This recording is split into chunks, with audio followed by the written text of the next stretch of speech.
Welcome to the Foresight Health Roundup podcast, Foresight Health's podcast series for healthcare revolutionaries. Outcomes matter, customers count, and value rules.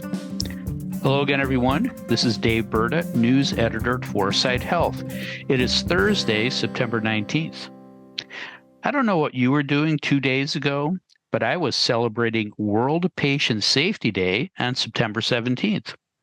I blocked the entrance to our local hospital with my car, and I was waving a Make Patients Safe Again flag. Not really. I didn't even know it was World Patient Safety Day until yesterday when I saw someone mention it online. The good news is that the mention gave me the idea for today's podcast. We're going to talk about patient safety with Dave Johnson, founder and CEO of Foresight Health, and Julie Murchinson, partner at Transformation Capital. Hi, Dave. Hi, Julie. How are you two doing this morning? Dave? Well, it's hard being a Minnesota sports fan. After a strong season, my Twins are tanking down the stretch. Not long ago, they were challenging for the division title. Now they're only half a game up for the final wild card spot. So probably looking for an ignominious end to the season. On the flip side, the Vikings have started 2-0, which nobody expected, and we don't have Kirk Cousins as our overpaid and mediocre quarterback anymore. But they're getting our hopes up just to dash them later on in the season. Dave, they're 2-0. Come on, man. Enjoy it while I can, right? Exactly. Julie, how are you? Seriously, I was thinking this is like a November update, not a September update.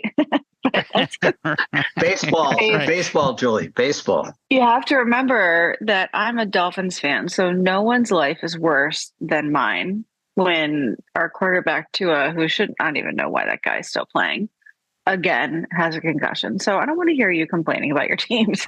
Yep. All right. Now, before we talk about patient safety, let's talk about your safety as a patient. Dave, you interact with the healthcare system on a semi-regular basis, at least. Tell me one of your recent patient safety stories, good or bad. Well, this isn't my story, and I've mentioned it before, but I just think it's so relevant, is my friend Amitabh Chandra, the healthcare economist at Harvard, went in last winter with abdominal pains, thinking it was an appendicitis, and was in Mass General for 3 days. And they told him it was indigestion and wanted to send him home. 5 doctors. And on day 3, he put his symptoms into ChatGPT and came back with a 40% chance of appendicitis. And it was only then they agreed to give him the abdominal CT scan. It was appendicitis. Everything from there on went great. But since we're talking about medical error today, human bias is a big part of it. And Amitabh, had they sent him home, could have died. Right. Right. AI saved him. Interesting story. Thanks, Dave. Julie, how about you? You and your family use the healthcare system regularly. Tell me a patient safety story. I have a very recent, also ChatGPT save the day story. I just had a, biopsy. No one wants to have one of those, right? But the doctor told me that I'd receive the result first in my chart, which I did. And either they or the ordering physician would follow up within 4 business days. That was August. Still, I have nothing from either of the doctors, but I do have the result, which of course is difficult to understand. So I just plopped it right in ChatGPT, and the words I saw and how it was strung together were negative and benign, and now I feel fine. And the ordering physician has reached out to schedule an appointment, but no one's officially told me the results of the biopsy. So, it plays straight into what we're talking about today. But entirely predictable, right? Totally.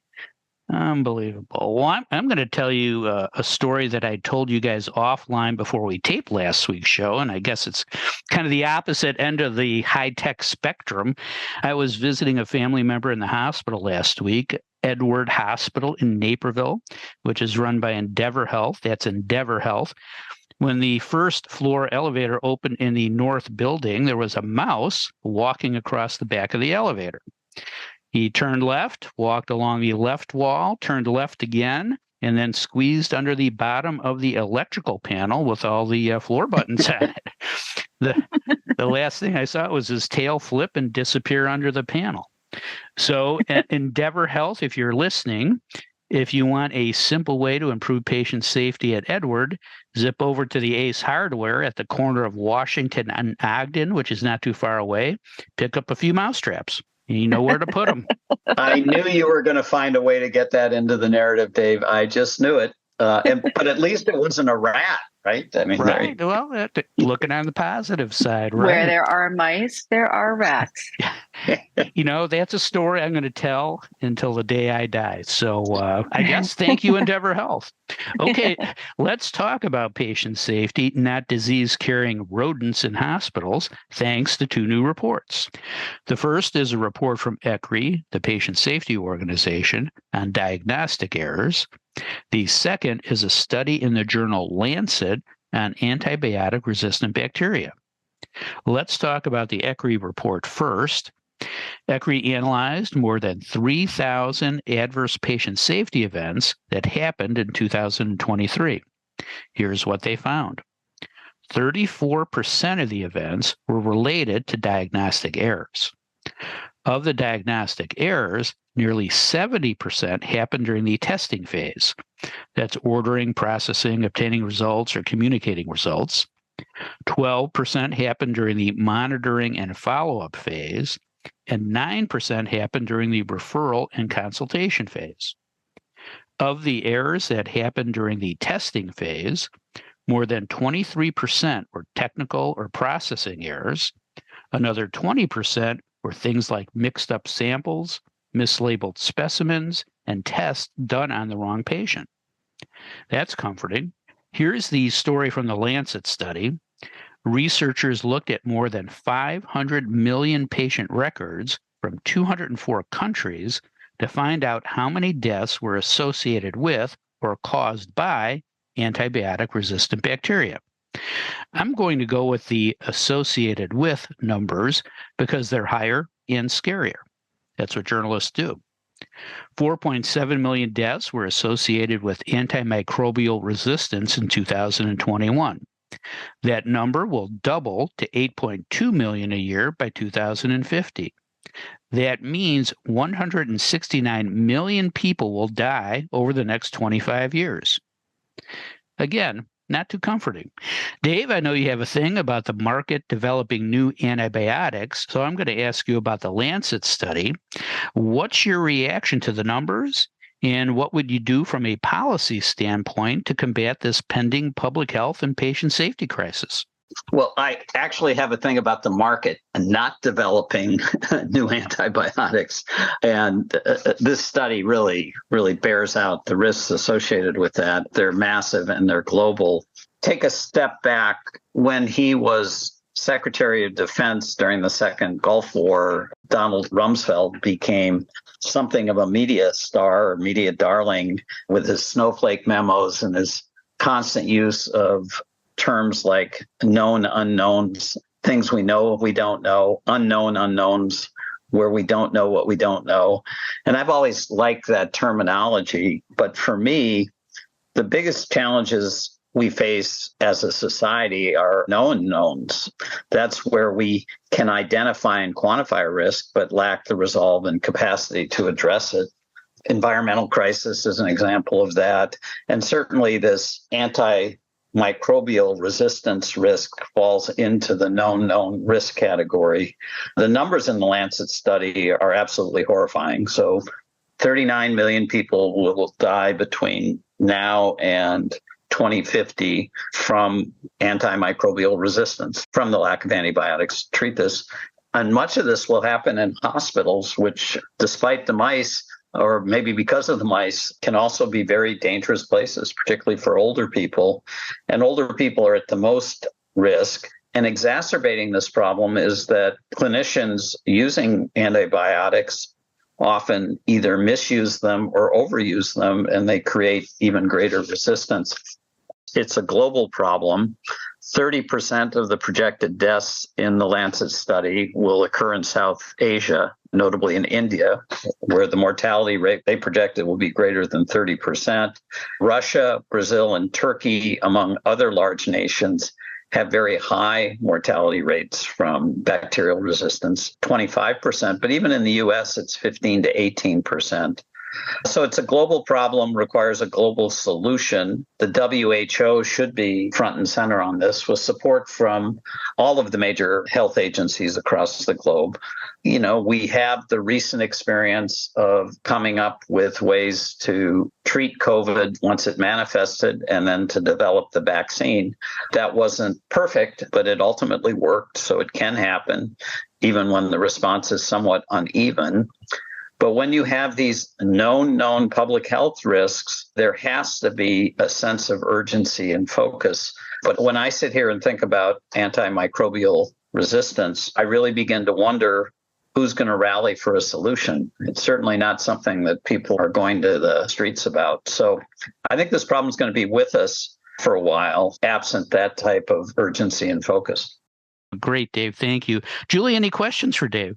Well, Dave, we've been talking about antimicrobial resistance for years, and it does feel like it's not getting better. You've talked about how the pipeline is pretty bleak and the market for antibiotics is broken. You know, what should the government do or market? What are the market opportunities to fill that? Well, I've actually got a good news story here, Julie. Here's the thought. Awesome. You're certainly right, Julie, that the market in and of itself isn't doing the job of developing new antibiotics. And Pew has done terrific research on this, as you know. And the problem is widespread use, low reimbursement rates, and companies can't generate a return investing in creation of new antibiotics. They can generate a return for cures to orphan diseases, so that's where a disproportionate share of the resources go. But here's my good news story. In 2022, the Biden administration set up something called ARPA-H, Advanced Research Project Agency for Health. It's a research funding agency that supports biomedical and health breakthroughs, ranging from the molecular to the societal, to provide health solutions for all. And the goal is to accelerate better health outcomes. It's based on the very well-established precedent in the Defense Department. So under Eisenhower, the Defense Department created the Defense Advanced Research Projects Agency after Sputnik, when we needed to rally to that national challenge. And the number of innovations that have come out of that is breathtaking. The internet, voice technology, weather satellites, drones, stealth technologies. And the hope is that ARPA-H can do the same thing in healthcare. And here's the good news story. Almost exactly a year ago, on late September 2023, ARPA-H announced awards to address the rapidly growing threat of antimicrobial resistance and drive antibiotic discovery to improve health outcomes. So obviously still very early in that project, but here's your government doing something to marshal resources, put focus and great brains on a problem. And if it's anything like what's happened in the defense industry, we'll see great solutions come out of this. Wow. That's exciting. I did not know that. Yeah, thank you. Julie, let me get your take on the ECRI analysis. Did the numbers surprise you? Did the causes surprise you? And what innovations in the market do you see addressing diagnostic errors? Well, the numbers are high. I mean, sort of too high to really digest. But there is a reality here. I mean, some sophisticated health systems have the ability, and doctors have the ability to order tests directly in a computer, but many others have no integration, and a lot is done on pen and paper, and we're still writing on vials and, you know, everything that we know we've been doing for decades. So naturally, ECRI recommends things like developing a tracking system. Okay, that seems logical. But these could be, you know, pretty massive capital investments because they could mean a rip and replace of current lab systems or, you know, some sort of major upgrade or add on to a tech system. But more than technology, ECRI focuses on all the underlying processes and human factors. So their second recommendation is address the human factor. Well titled. You know, similar to my story, perhaps test results were not reviewed quickly enough by the ordering providers, or the results were never communicated to the patients. Okay, well, these are clearly like process and workflow issues. They also found that healthcare leaders needed to establish a culture where missteps are identified and learned from without assigning blame. This one made me laugh. I mean, this shouldn't even have to be written in black and white, but we're talking about healthcare not wanting to admit mistakes, right? And I loved this next one. Simplify test names in electronic health record menus and when results are communicated. I mean, okay. Not only do we still need to standardize, but we need to make names obvious. Like, of course we do. So the recommendations definitely made me chuckle. And, the unfortunate part about this is there's still so much human bias being brought into the process. So it leaves women and people of color with a 20 to 30% higher chance of experiencing an adverse event related to a diagnostic issue. I mean, it definitely impacts outcomes. So, I think ECRI had a lot of very kind of basic things to talk about that have big impacts. We're into a big shared decision-making movement right now. So patients and families being part of what's happening can help this. My favorite quote was, "The system is only as good as it's designed, and the EHR was designed for billing." So much of the ECRI report was funny about where we are from a technology perspective and how human these issues are. So, while there are certainly market innovations out there, Burda, that can help solve these issues, so many of them are human-driven and communication-oriented, where some of the basic technology is really what we need. I don't know if you guys have ever been in a Benny's liquor store and asked for something they may or may not have or you couldn't find. They could look that up and they could tell you exactly if they have it or not, how many they have or don't have, and if they're available at a store down the road, another place. I mean, so really, they should just go to Benny's and take a class. So inventory management. It's brilliant. Thanks, Julie. Dave, any questions for Julie? Wow. Address the human factor. Julie, you're right. I mean, the results of this ECRI study just scream human error. That's even before accounting for human bias, a lot of it just processing error. So I told the story of Amitabh's experience at, one of the Harvard teaching hospitals.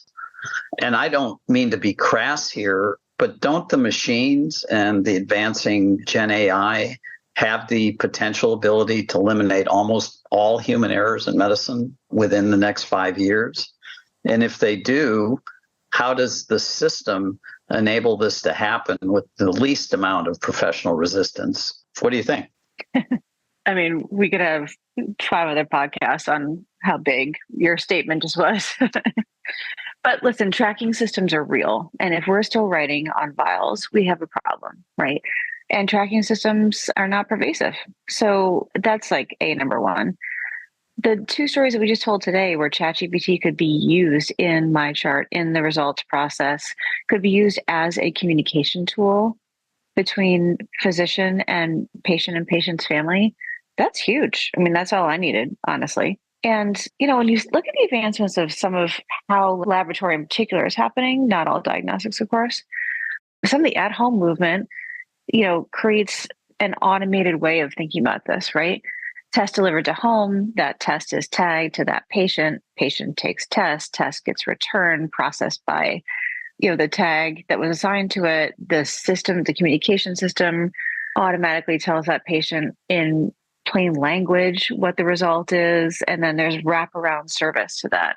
That's a very different way of thinking about it than how tests are ordered in an outpatient or inpatient environment today. So there's so many ways in which we're innovating that will solve these issues, but humans have to recognize that technology enablement is actually critical to the outcomes impacts that are coming from this. And, doctors have the best intentions. That doctor didn't tell me it'd be 4 days and then blow me off. So it's painful right now. Yeah. A smart checklist, right? That's simple and effective. Thanks, Julie. I keep thinking about the surgeon who last month allegedly killed a patient by removing his liver instead of his spleen. Ugh. I don't know if you guys caught that story. Even I know you can't live without a liver. That happened, according to the story I read, at an Ascension hospital in Florida. So pretty scary. So maybe the best patient safety strategy is health, not healthcare, to paraphrase you, Dave, right? Yeah. Now let's talk about other big news that happened this past week. It wasn't all bad, was it? Julie, what else happened that we should know about? Well, I have something good to report for once. I'm very excited. All right. You may All have seen right. this also, but the CDC published data this week that the opioid overdose deaths have dropped to their lowest level nationwide in 3 years, declining by Wow. 10.6% from April 23 to April 24. So this is good news, people. I'm happy to hear it. I'm sure there's a lot of reasons for it. I'm sure there's plenty of people that we know listening to this podcast who could poke holes in this, but it's great. No, that is great news. Thank you for that mention. Dave, what other news is worth mentioning too? God, we are just brimming with optimism today because I've got another feel-good story, and it very much, Dave, picks up on your health, not healthcare concept. I went to the groundbreaking on Monday for the Sankofa Village Wellness Center in Garfield Park, the west side of Chicago, a really challenged neighborhood. Sankofa Village I've never seen a facility of this type. It's going to have the first new YMCA in Metro Chicago in decades. It's going to have an FQHC. There are going to be centers for behavioral health and chronic disease management. Rush is a big sponsor, Rush University Medical Center, big sponsor, and they're going to have a facility there as well. And it's all about rallying the community to pursue healthier lifestyles. Incredibly powerful. It went from concept to reality in 5 years. There was a brainstorming session at a MacArthur event 5 years ago, 4 people sitting around a table that created this idea. One of them happened to be Kamina Brooks from the Community Builders, where I serve on the board. And Kamina has been the force behind this with all kinds of partners, as I just mentioned. And this center will be $45 million in Garfield Park. And at the groundbreaking, the CEO of Rush, Omar Latif, who's a breath of fresh air, got up and said the gym at the YMCA, the new gym, will save more lives than the ECMO machines at Rush. And Rush is now adopted as their slogan because they're embracing the West Side. Who gets the chance to be healthy? And that's a question we should all be asking ourselves. Who gets the chance to be healthy? And here's a project that puts emphasis on health, not healthcare. Yeah, another arrow pointed in the right direction. That's great. Thanks, Dave. And thanks, Julie. That is all the time we have for today.